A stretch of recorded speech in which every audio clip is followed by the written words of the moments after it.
ready? Okay, we're back with part 3, take 4.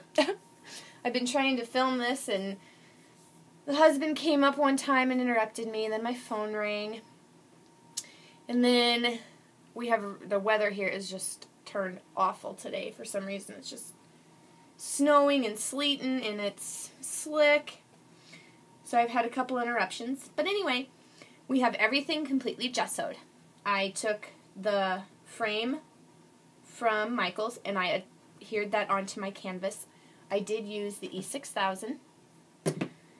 And so basically all we're going to do now, I am going to just take all of my flowers and stuff and butterflies and set them where I want them to be, and then I'll glue them down. So I did take some Wild Orchid Craft flowers and I gessoed them up. This one was white, so that's why it just doesn't really look, to me it don't look much different. So I'm just going to kind of set everything where I want it to be so I know where to glue it. And like I said, you don't have to be perfect with this. That's the fun part about it. I mean, you do, but you don't. You just kind of go with whatever your imagination wants you to do. So we'll do that, and then I'm just going to take some of the Prima flowers that I gessoed up, and I'm just going to set them wherever. Doesn't really matter, but I want to make sure we can still see the letters of our words, because we're really going to make that stand out too. Okay, so let's see here.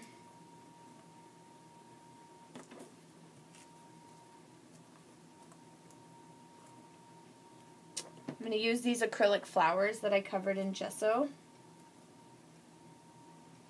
And it's going to take a little bit of time for my E6000 to dry too, so I don't know if I'll come back today with part 4 or not. And I do want to make sure you can still see some of this brick down here in the corner. Let me set these butterflies where I want them, and then I'll turn it around so you guys can see it better. I'm going to use these gems. Just going to kind of set them wherever. Okay, so it's going to kind of look like this. And I think that's really, really pretty. I think it looks really, really nice because the lace peeks down through here. Here, let me lift you guys up. Okay, so the lace still peeks through down here at the bottom, which is awesome. I love that effect. And you can still see the brick down here, and you can read everything. So basically what I'm going to do now, sorry if I made anybody sick, I'm going to go ahead and we're going to just glue everything down. And if I get interrupted or the dogs start barking or whatever, it's just going to stay that way because I'm not redoing this again. So what I'm going to do is I'm going to turn it back my way, and I'm going to do it on the camera, but you guys know, just glue everything down wherever you want it to be, which is what I love about these projects. You just do it whichever way you want. I don't know if that's going to stay. And you want to add enough adhesive so you know it's going to stick.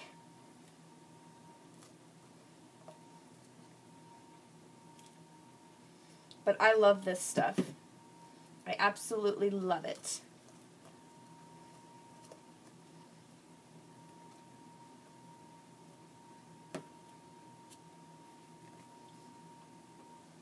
Okay, now we have this one.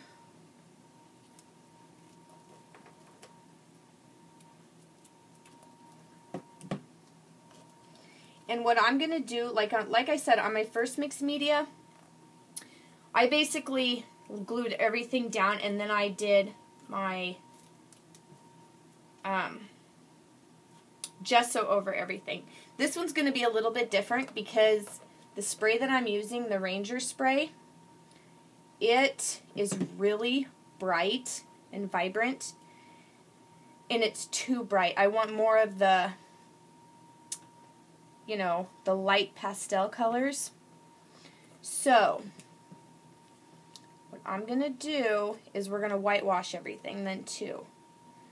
But like I said, once you do your first mixed media, it's really easy to kind of just go with it, you know?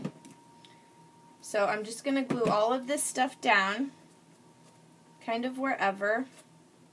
No particular order, just to where I think it looks really good, or I like the way it looks. Okay, I'm going to move these acrylic flowers so I can get down here and do these.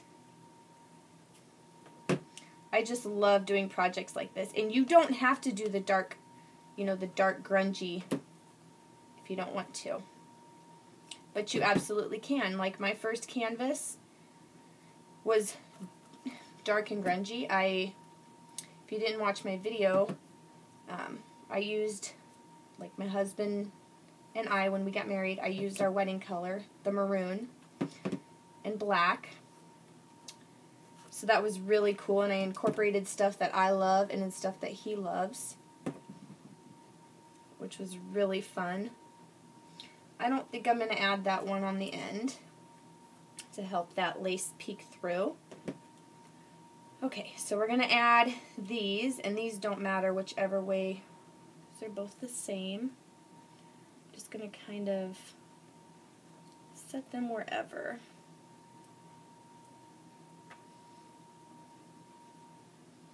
And these I got from Lori, so thank you so much, Lori. I love them. I need to find stuff like that. Okay, so now I'm going to do these Wild Orchid Craft flowers.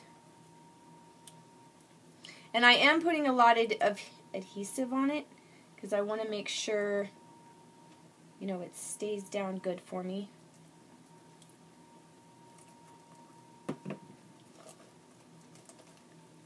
And it's going to take a little bit for it to dry.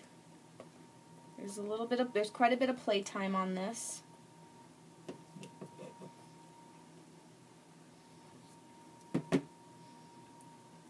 Okay.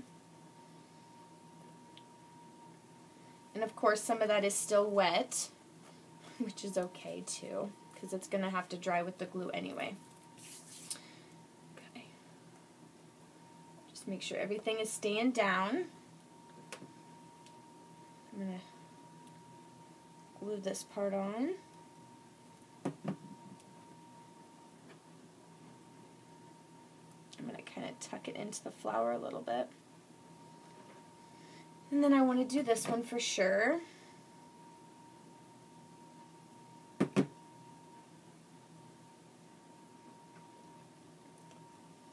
Kind of going to set that one there.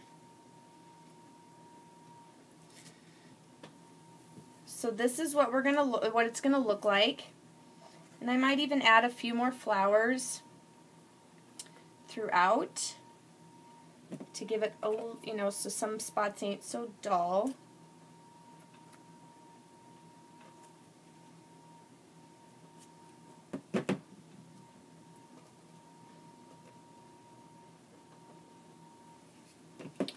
Okay. I do have one more butterfly. I don't know if I should use it. I don't want to overdo it. I might add that right on the end.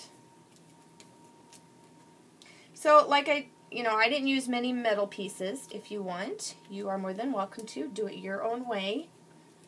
Silk flowers, go ahead and use those. Use anything you have in your craft room. It honestly is up to you. Anything will work. Okay? So that is what we have so far, and I think that turned out really super cute.